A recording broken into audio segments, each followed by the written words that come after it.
Um, so this is the last lesson on components. After this one, we're going to start getting into GitHub and Altium and that kind of shit. So moving forward, we're going to start seeing more design-related lessons, since this has been most of general components that we see, unless somebody knows something more and wants another lesson on something specific. But yeah, this should be the last of components. And with that, we're covering logic gates. I'm not going to go super detailed into every possible one, or the very confusing use cases of them, but looking at the OR, the NOT, and the AND specifically. And then with the NOT and the AND, there's also what's known as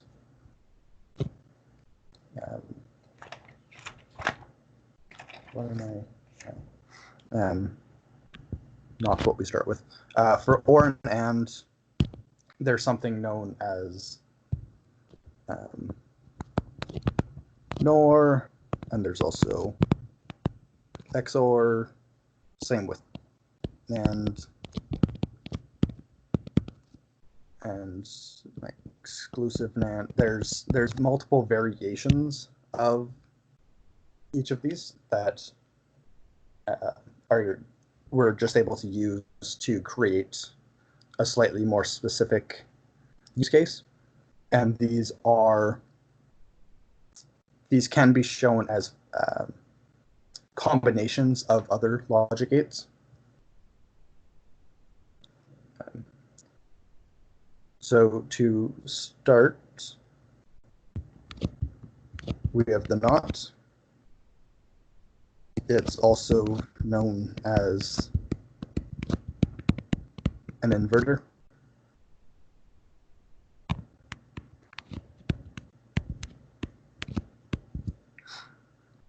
Simple as it is, we have our A, we have our input, we have our output. And this one is the building block, and it is the easiest of all the gates, being if we send 0 on our input, it inverts. So what we see in the output is a 1. And then quite opposite. We send a 1, we'll see a 0.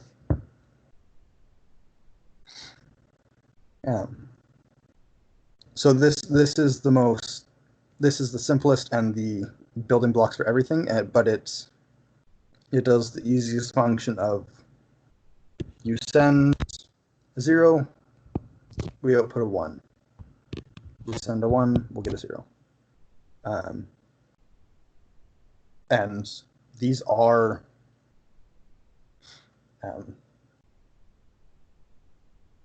logic level rail-to-rail devices. That being, so we have our supplies, which may just be 5 volts, 0 volt. So when we're saying zeros and ones, we're talking about 5 volt levels. Of course, these can also be 3v3, whatever. These are just rail-to-rail devices such that our zeros and ones are the supply levels.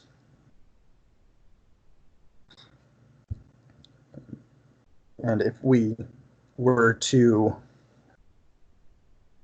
kind of look into the device a little bit more, what we can see is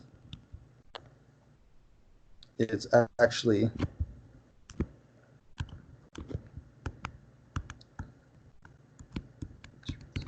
made up of some transistors and MOSFETs. So we'll see our 5 volts, input, output. And then we can, from looking at the internals of the NOT gate, we can see how we're actually able to achieve this inverting characteristic. So we start off with, if we're sending a 0, we have no current flow going to the base. That means our transistor is open switch. No current flow going through. But since our output is tapped to the high side, what we see is it's directly connected to the 5 volts, so that's what we'll see. When we send a 0, we get a 1. And then opposite effect. We send the 1. We now have the current to turn on. So our device closes. And now the current path, we have a complete current path going from supply to ground. And since when we close it, this node is technically the same as our ground point, we send out a 0 volt.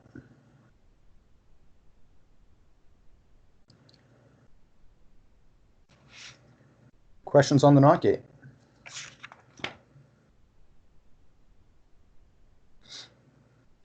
Sorry, what does the Y and the A mean?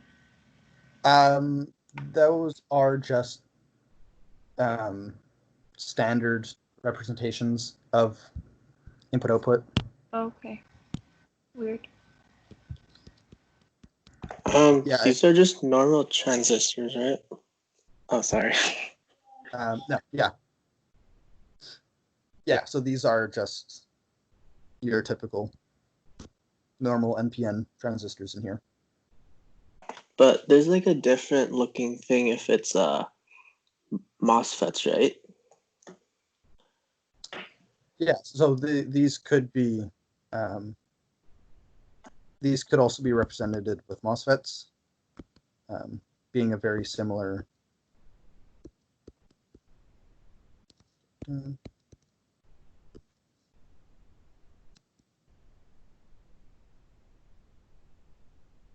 So we can get the same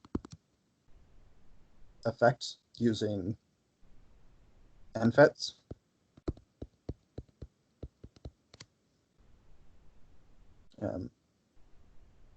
We could even build these with PNPs and PFETs if we wanted, just swapping around where everything is. But the typical is using the NPN.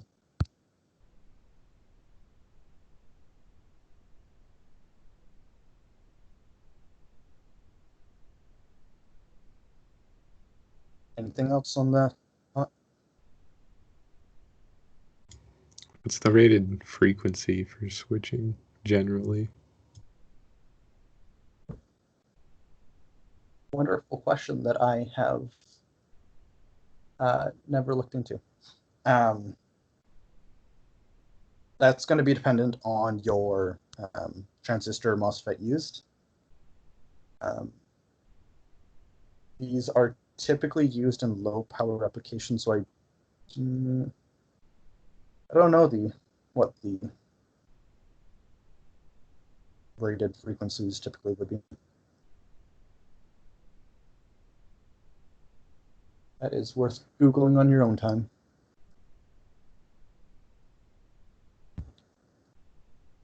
Okay. Yeah, so the nice and easy building block start us off 0 to 1, 1 to 0. Now we can start getting into something a little bit more. We have our OR gates, which is now typically a 2-pin device. And you can have all of these devices be multi-input, but the typical is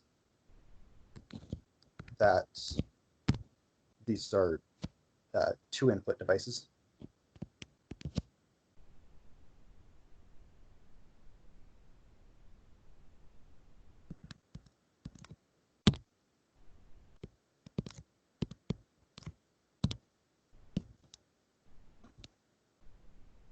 So we have 4 possibilities that, or 4 states that we can have our inputs be: both off, one on, the other one on, and then both on. Those are the 4 possibilities that we can be sending. And can anybody, just from the name alone, tell me what the output would be expected if you're just guessing off of the name alone?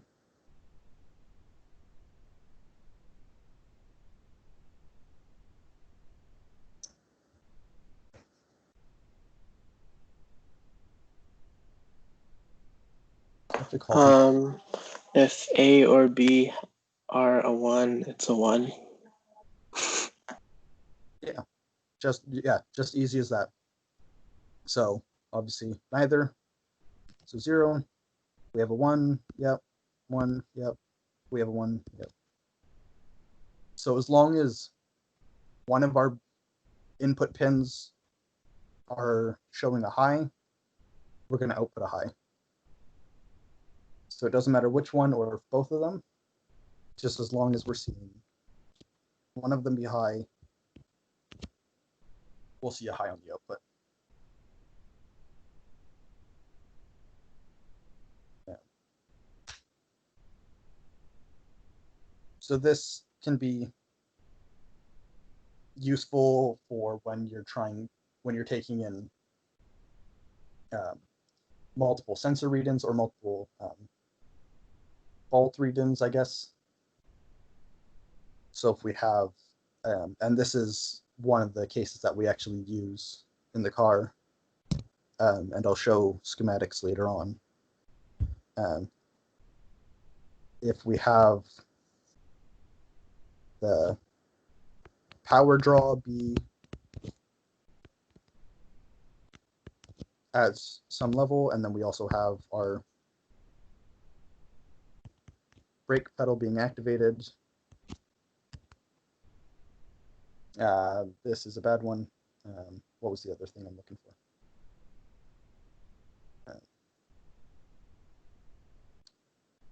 Why is that lost my mind? I'll go easier.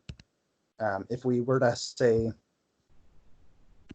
control the airs to give power to our inverter, and we wanted only one pin to, we only had the one pin to control this,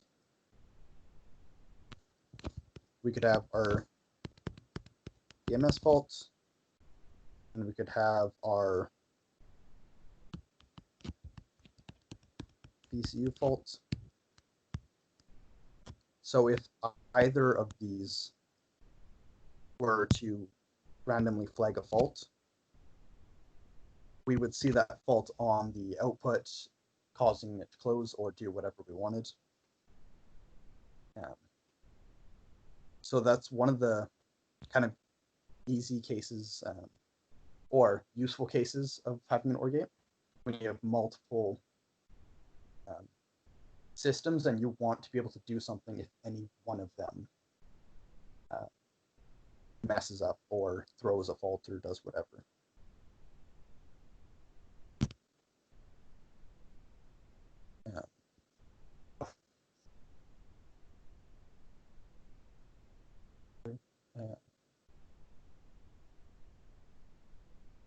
Oh, I just saw your game. Or what's the difference between an inverter with a motor and an inverter as a logic gate? A lot.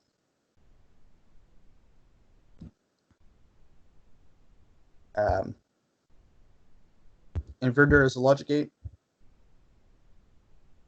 functions with just sending a high or a low, and or just taking whatever your input and changing it. Inverter, when we're talking about driving a motor, is, well, it does exactly that. It plays with several FETs switching to produce sinusoidal waves to spin a motor. So a lot. What was I? We can also dive into the internals of the OR gate as well, similar to how we did for the NOT gate. And we can construct it fairly similarly. Again, with just NPNs and resistors is how you'll typically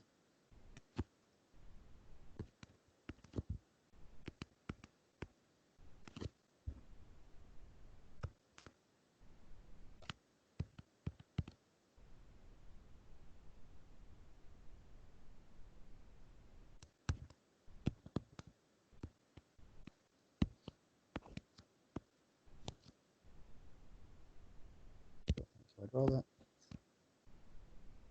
And then we have, so again, input, input, output.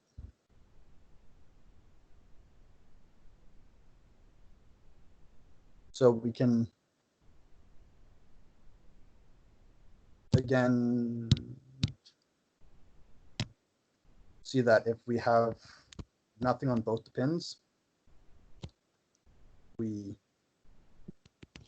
aren't conducting on our transistors. So we don't allow any current flow through.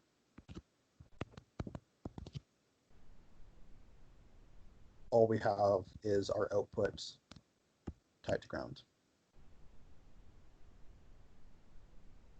But if we were to send even just one of them a 1, and the other can remain 0.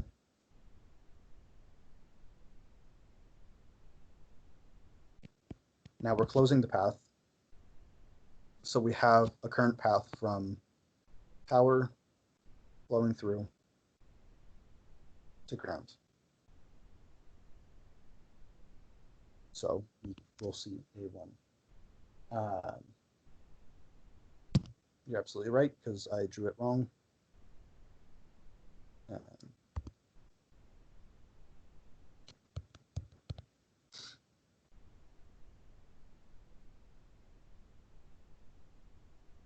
We have a resistor, so we don't short.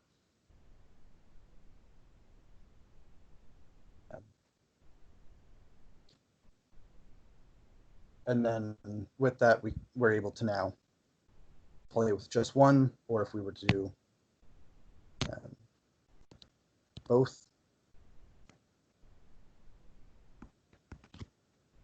that also doesn't, is going to impact it. It's still going to see 5 volts and 5 volts at both points. So you can have one or both and it doesn't matter. And we're able to see a 1 on the output.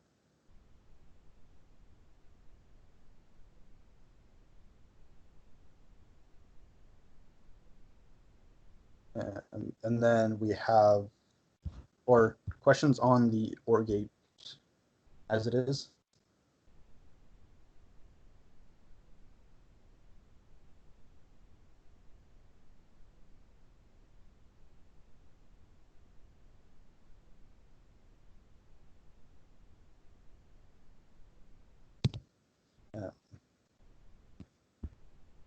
Then we have the variations of OR gate,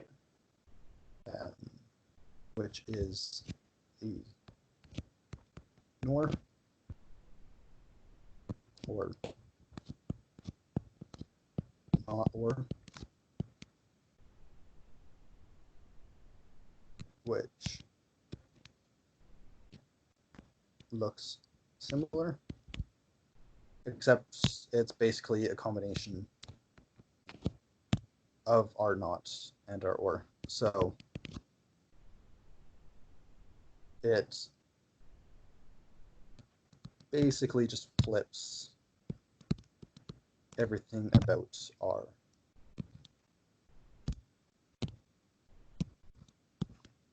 OR. So again, we have our 4.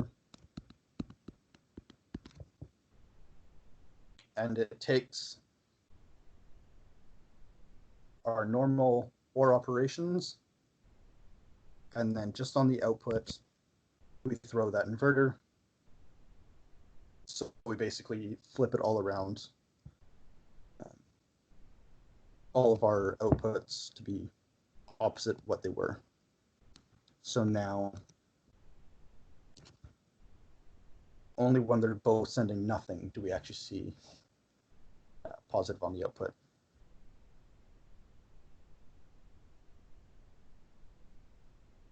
And I'm not going to draw that, or I'm not going to draw that one because it starts to get a little bit more. But it's basically, you take your normal OR gate and right on the output, you put your NOT gate configuration, and we get our NOR.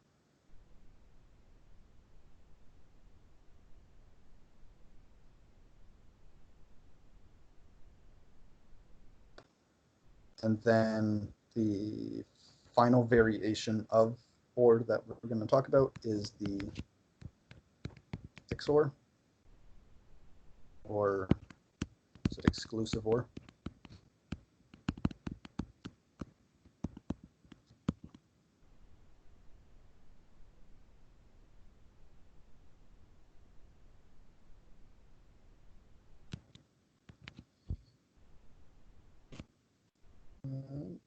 For some reason, I think that is the symbol. For some reason, I can't remember it.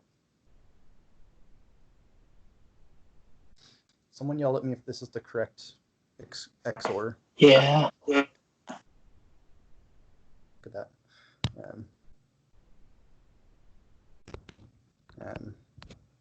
So again, this one is very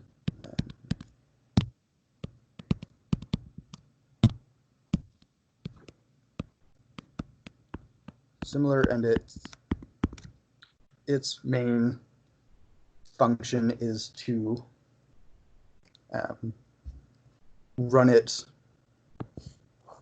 exclusively as an OR gate. So only do it if it's one or the other. What that means is we still don't get an input. We just still don't get a high output if they're both off. We get them both. If one's on, that's yep. If the other's sure. But when they're both on, we're no longer, it's no longer exclusive since they're both. So we now get a 0 output. So it only works when it's one or the other. They can't both be on in this case.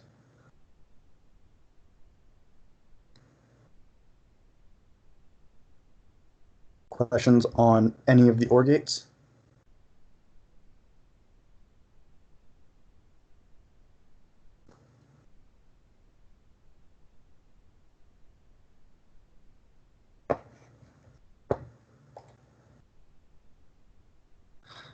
Nobody, nothing?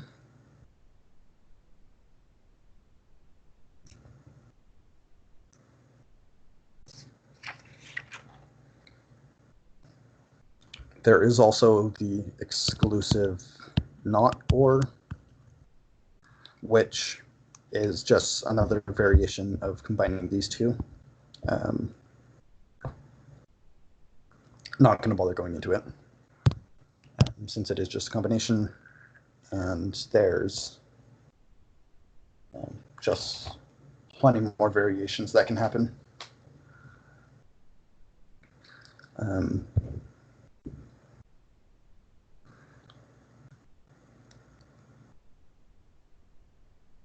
And then the final set of gates we're going to look at.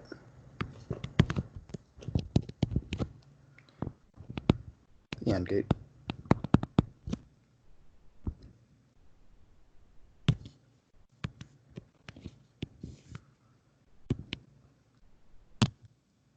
And someone tell me what the expected outputs would be from this.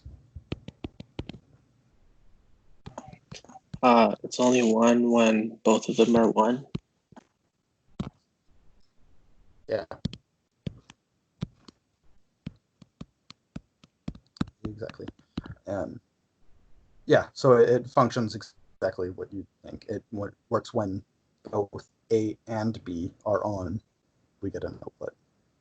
So all the way across, nothing happens, even if only one of them. But once both of them are turned on, then you'll see a high output. And I think this is the AND gate is the example I was trying to draw up previously. So again, if looking at how we use it in more of a fault detection case, if we have two things that are happening at the same time that we don't want to be happening at the same time, so that'd be we have 5 kilowatts of power being drawn, and we're also hitting the brake.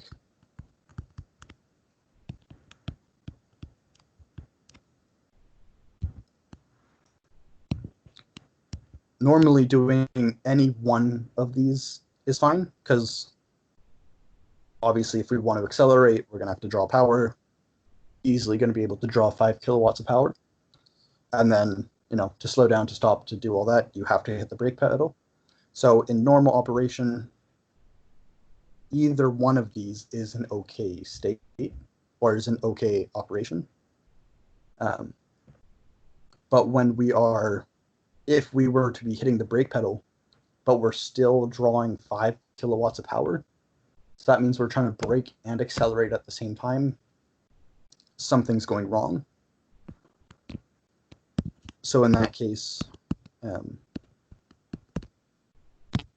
if we see both are happening, then we want to throw our faults. But if we're only pressing the brake, then obviously that's an okay condition. We want to be able to stop, so we don't need to flag a fault in that case.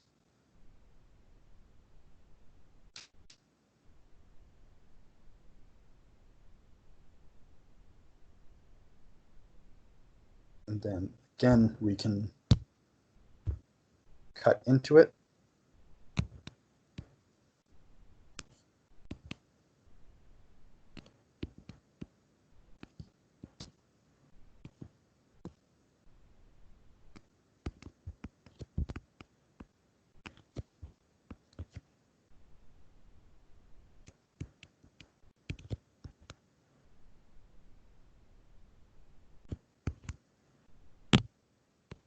So we'll have our inputs, and again, our output.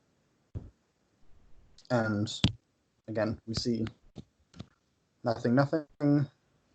We have open switches. So we're obviously just tied to ground, and we see 0. And then this is where we see how it differs from the OR gate. If we're running 0, 1, we're still going to have this open, but now our second input is closed. But because our current path is still discontinued from above it, again, all we can see is 0. Only once we have both closing do we get the current path to actually be high on the output.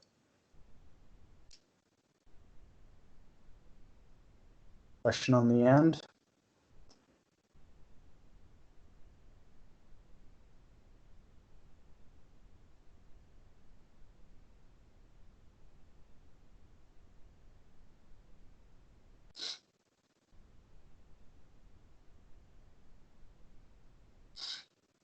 Yeah. And then again, we're able to see that there is NAND, which again, similar to the NOR, is same with the not symbol at the end of it, and there isn't an exclusive AND because the AND is already as it is, but there is the exclusive NAND. So it takes, so we'll have our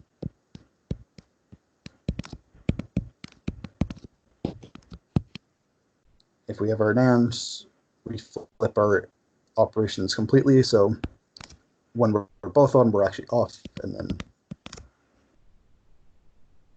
I lied, there's no exclusive NAND. That's dumb. There is another AND gate configuration that doesn't matter. But we can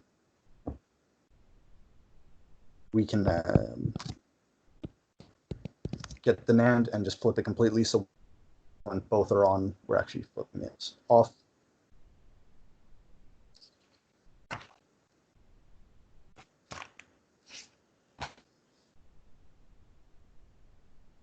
And can someone hazard a guess why we would use a NAND over a normal AND gate? Why would this be more beneficial to us than? I think because like they have like 3 options. So you see, like, so they have like 3 like ones options compared to like other options. Like for example, OR only have 2 options. So like they have like the most advantage compared to other gates. I believe so.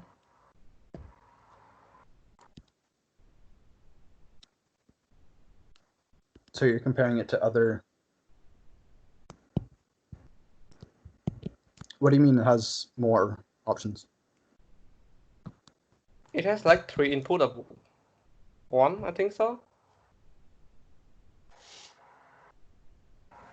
I mean, so does our OR gate. And these can, a 0 and a 1 is, either a 0 or 1 is technically a valid output. So you have 4 outputs that are useful for, or you have your 2 outputs that are useful in whatever state it is actually in. Oh yeah, that makes sense. Yeah, and if it's in logic level, you really only have 2 outputs. It doesn't matter how many. It's not as important that you have 3 possibilities of being a 1, because it is still only going to be a 0 or 1.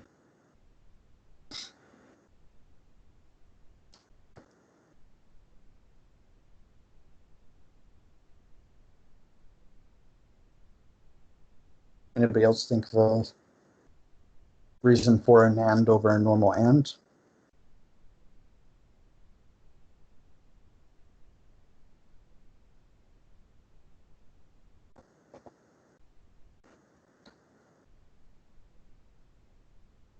Raphael? No clue. Elena? I'm good. Oh, what if you have like a battery saving mode or something? And if two things are on, you shouldn't have that both happening at the same time. So you would send a 0. But if only one is happening or a 0, then you can use power. I don't know. That's what I can think of right now. Mhm. Yeah, something of that can be implemented, and yeah, like I think that there is a use case to that. Maybe I have to think it through a little bit more. But one of the use cases that I'm kind of hinting towards is, again, in our fault cases, in controlling the errors. So if normal operation were closed,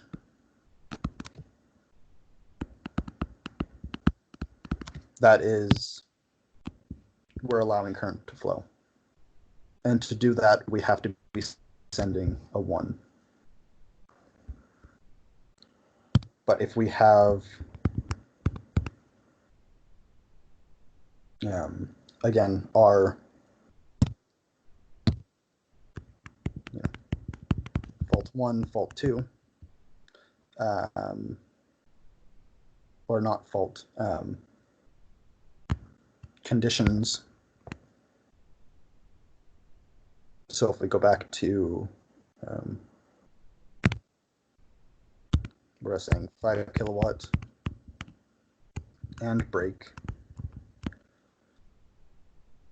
If neither are happening or only one is happening, those are okay states. But as soon as we pull on both of them,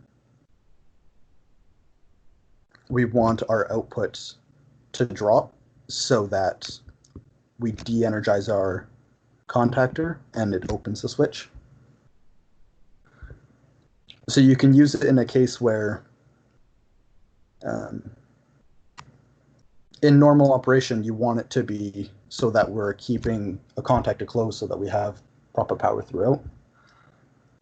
And then only when something bad happens, you would be using that to de-energize.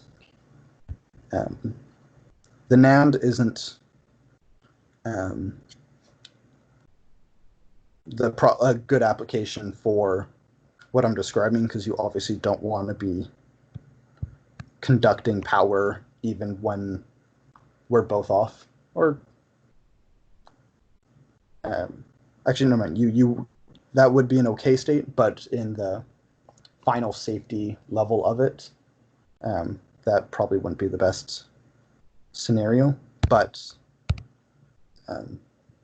NAND over AND in this case uses it to keep a contactor energized, to keep it closed normally, and then only when 2 conditions happen at the same time do we throw a 0 and open a coil.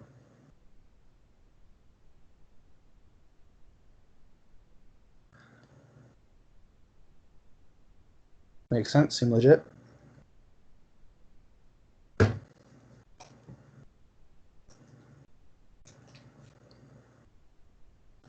Okay. That is the lesson part of it done. Any questions on any of the gates as they are before I show schematics and stuff? Why is NAND and NOR flash different? Wonderful question. NAND and NOR flash, like compared to the respective, or like comparing NAND to NOR. Yes. Can't say yes, choose one thing. I'm just trying to understand why the gate structures would make the flash characteristics different.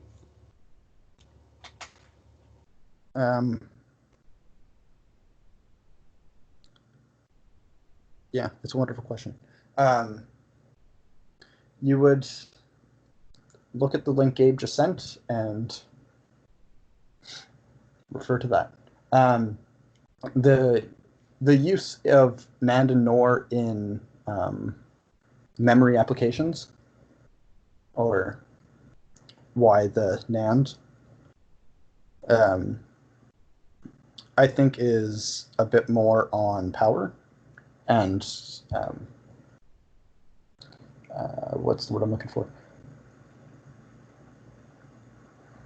Yeah, storage wise, like if you have, you can send to no power and it will store the previous values. So you don't have to constantly keep it powered to be able to actually store your values or store your ones. But then you also jump into logic gate stuff. And I don't know enough about memory in general to be speaking about this.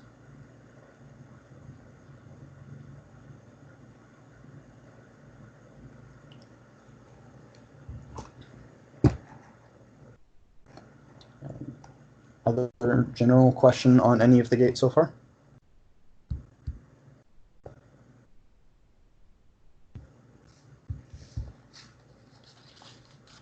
Okay, cool. Then we can look at so one of the random side project things that I've been doing, just for the fuck of it, is I've been making my own BCD with a shit ton of gates. It becomes a mess, but it's a fun use case. And this is basically the internal structure of your binary to decimal converters. But it's purely just using your 4 inputs and a bunch of AND gates and OR gates, and you're able to make something of this.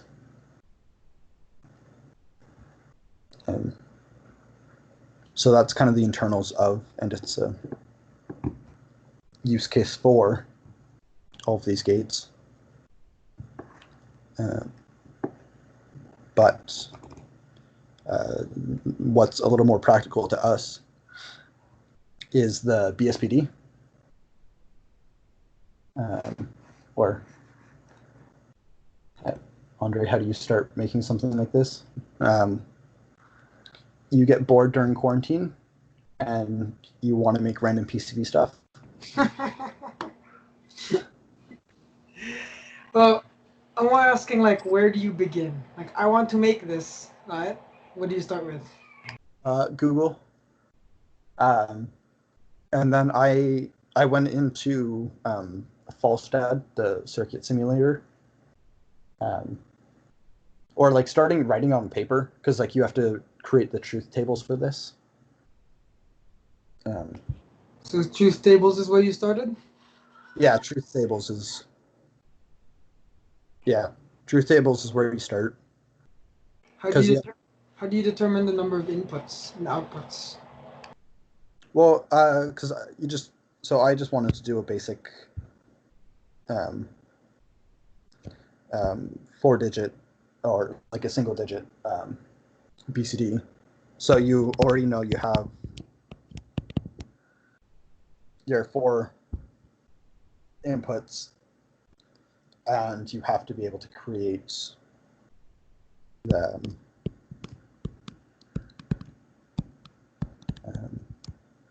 and I'm going to light up a 7-segment display in this case.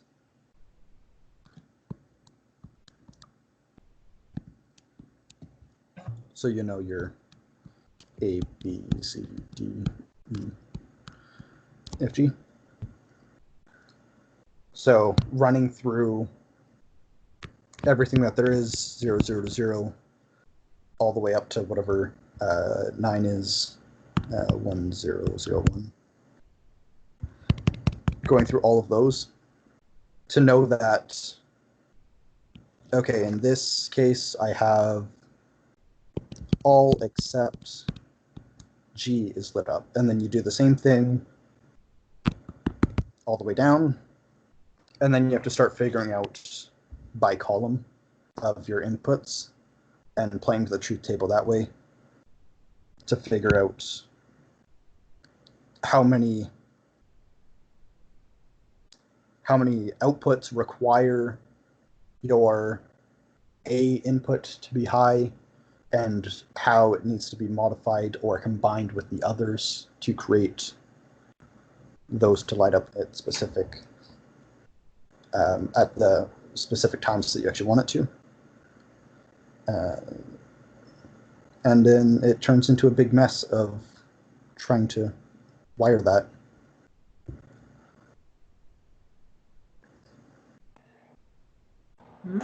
Cool. Did you do active high or active low? High. Ah, okay. Yeah, the PCB for this is one of the ugliest PCBs that I've done, just because trying to make this routing on a two layer.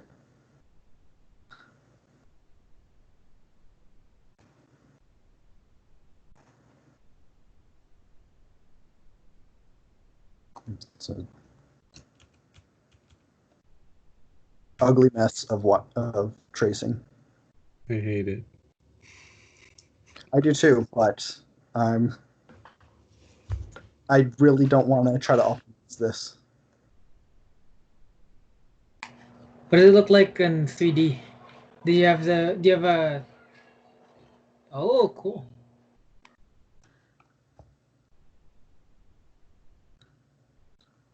Yeah, so this is what I do in my spare time. Where are those untented vias?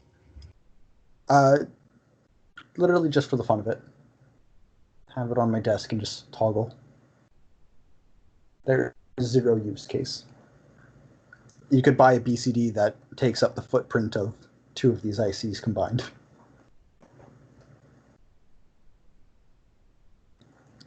But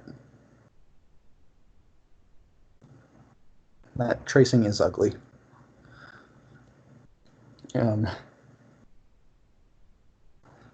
Anyways, to the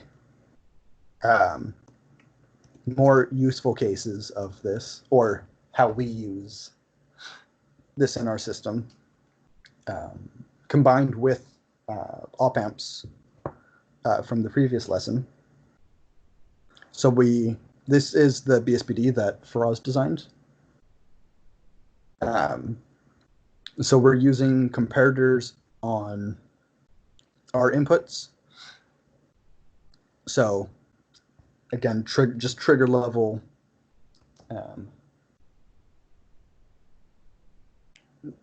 Once we pass the threshold of our,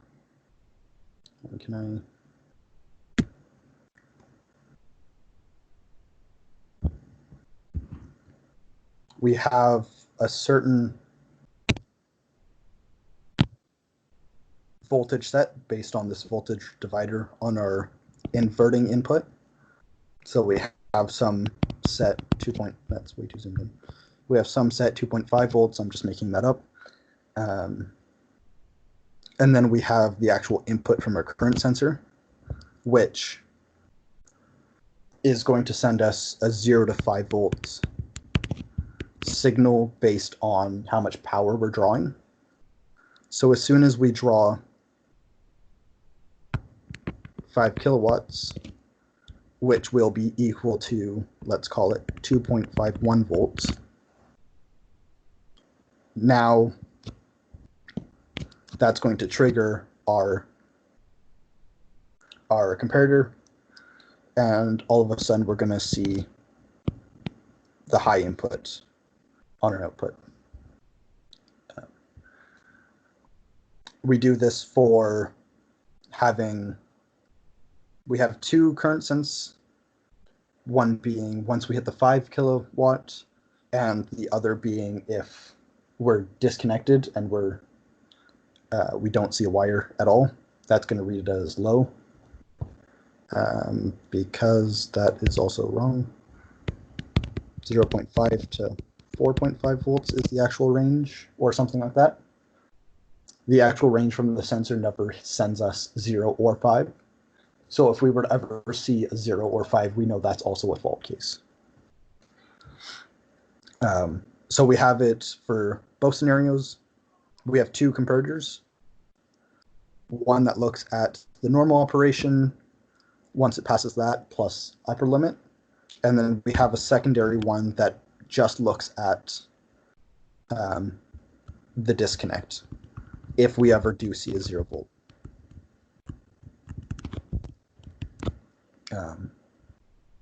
And then a similar story on the other side for the brake pedal. Once we hit hard braking, which we have to define some bullshit of if it's 80% compressed. That's what we define as hard braking. So once we see that, and again, that's going to be some 0.5 to 4.5 normal signal. So if we ever see a 0 or 5, we know that's also a fault. We again have this set to be some 2.5, and then we're 2.5 set to the non-inverting. And then as soon as our brake pedal hits hard braking and sends 2.51, we trigger.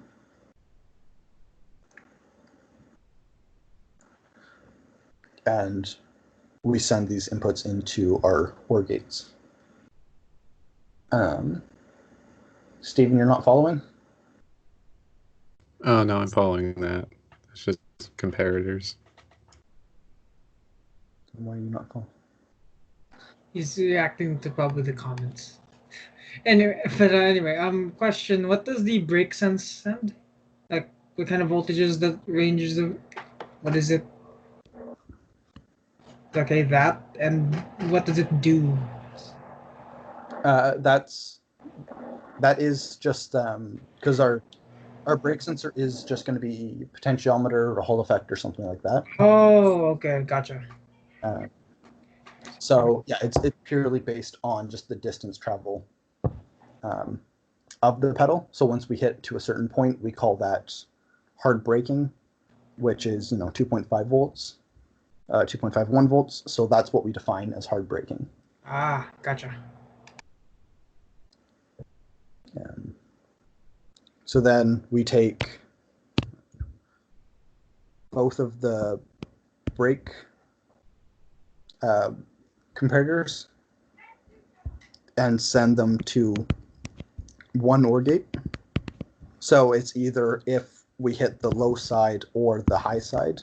If either one of those cases happen, then we'll trigger it. And then same thing on the current input. We take both the high case and the low case, send that into an OR gate so that if any one of them faults, we get our current threshold detection.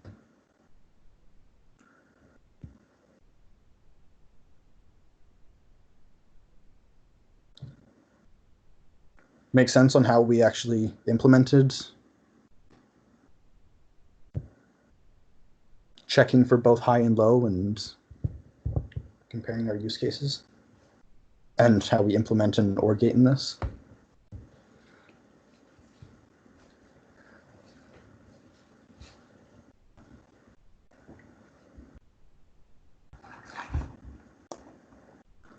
Nobody ever likes talking.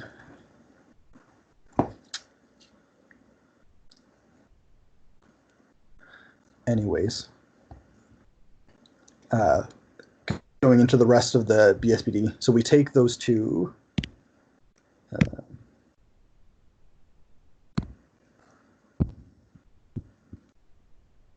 We take those two previous thresholds that come out of the OR gate, and we AND them together. So this is the example I was using. If we have 5 kilowatts and break, we want that to cause a fault. So 1. Only when both of them are happening, we throw the fault.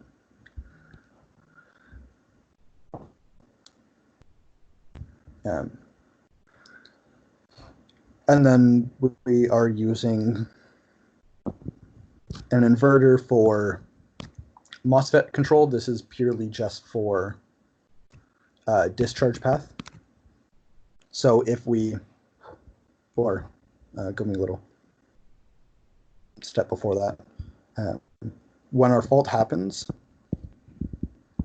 we go through an RC network, which basically takes half a second.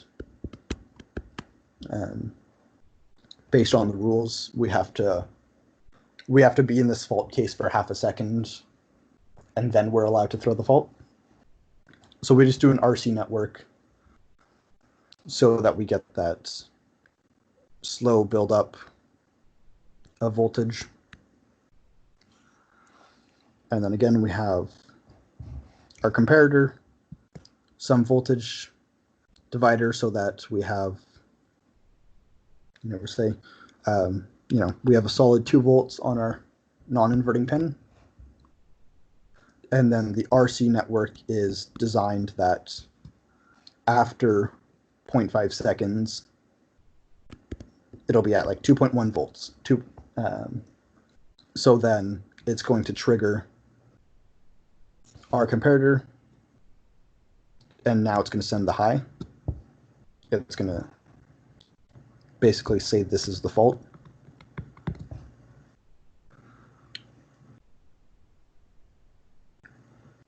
If we were, if we only were in this fault for 0.3 seconds, and then this goes back down to normal 0 volt. We don't want this voltage in the line to linger, because if this is on for 0.3 seconds, so this is at 1.6 volts, and then it goes away, and then shortly after we hit it again, well, now it's only going to take us maybe 0.25 seconds the next time to be able to fully bring this up to the 2.1 volts and trigger. But that isn't what we want. We want it to be only after the half second. So by placing an inverter on the same path that controls a MOSFET, in the normal operation, when we're sending a 0, we invert it so we see a 1. Our MOSFET is turned on, so we're allowing current flow to pass through. So if there's any built-up charge that's left here, and then we go back to a 0, that charge now has a place to go to get dissipated, so we don't hold on to any stagnant voltage there. And then once we throw a 1, once we throw the faults, we get the 0, our gate opens, and it's no longer going to influence anything that happens to the actual fault. 1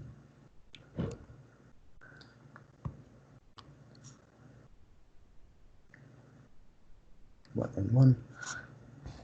And then because we wanted our system to be active low, and we wanted to see, so once we actually have our comparator output be a 1, so this is the half-second delay fault, and we are still throwing our direct fault. Once we have both of those happening, that's our signal output, and then we throw an inverter on the output just so that we're an active low system now.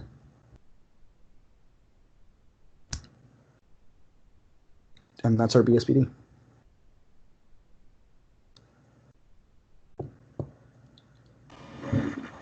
Doesn't it need to persist even if the fault goes away?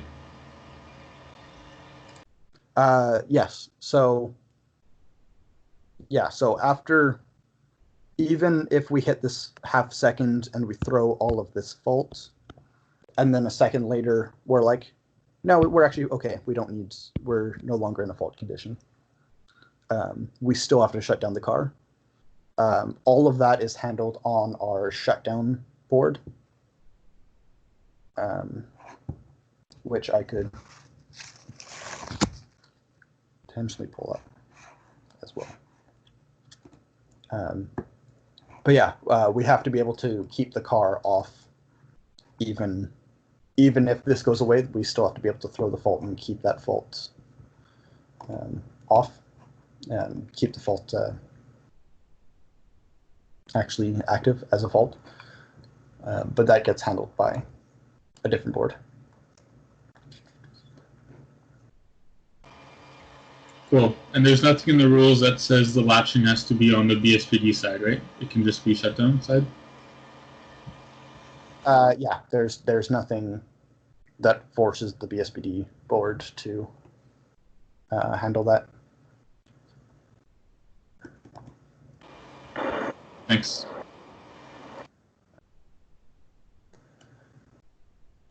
I don't currently have the shutdown board on my computer, and I don't want to bother pulling it right now, so take my word for it that it works.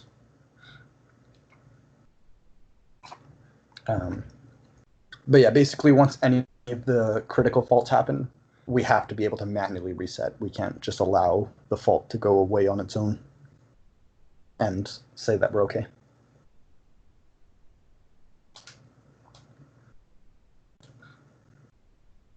Yeah. But any questions on our BSPD operation? This is a really nice hardware-only board that actually implements comparators and logic gates very nicely.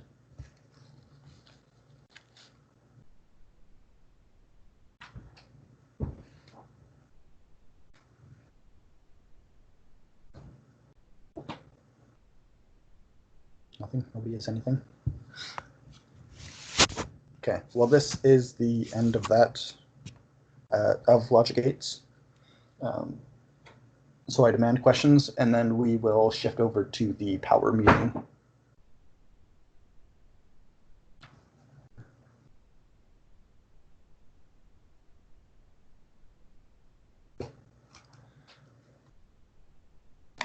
Can we see the BSPD, like the PCBA part of it? Do you have it on you? I must.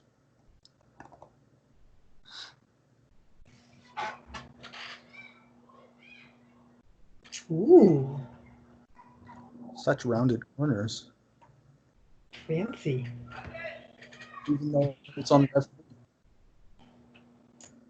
Has this been tested? This Revision? revision, no. Oh.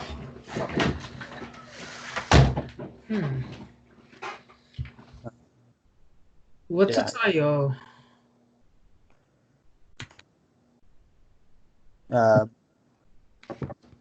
Power Ground, 2 inputs, and then 1 input. Cool. Is there a SILK for the connector inputs and outputs? Is this just going to be a board review now? While we're here, There is yeah, chopped off by. just a heads up that those holes are going to make it hard to read. The vias. Oh, true. jump in here and clarify real quick. The PCB I don't think is done yet. That schematic is the new one. So the PCB routing and everything still needs to be done with the new high and low inputs added in. What do you mean by high and low inputs? So that screen that Jared just has open, where Ah. we're checking for open and closed circuit scenarios. So basically looking through the range of 0, 0.5, and 4.5. That stuff, and I think, just some cleanup with the silks and everything. Is this board? PCB basically is on Rev 2. The schematic is Rev 3. Ah. Got kind of cut off abruptly because of the COVID stuff. Cool. Does the VCU know that this thing is sending anything? Yeah, I Is it think connected to the VCU at all? yeah, that's why we have two BSPD outs. One goes to the system, and then one goes to the VCU. So the VCU is just reading it randomly. Cool. So you can just combine this with the shutdown. As in throw it on a board together. Yeah, shutdown and BSPD just in one board. Well, depends on location. Oh, okay. Depends on location of like the physical board. Yeah, that's. I don't know. Like, So, But then you need to get inputs from the current transducer as well, and the brake I don't mind that. for the shutdown circuit. If we do that. Yeah, no, just more inputs is not too bad.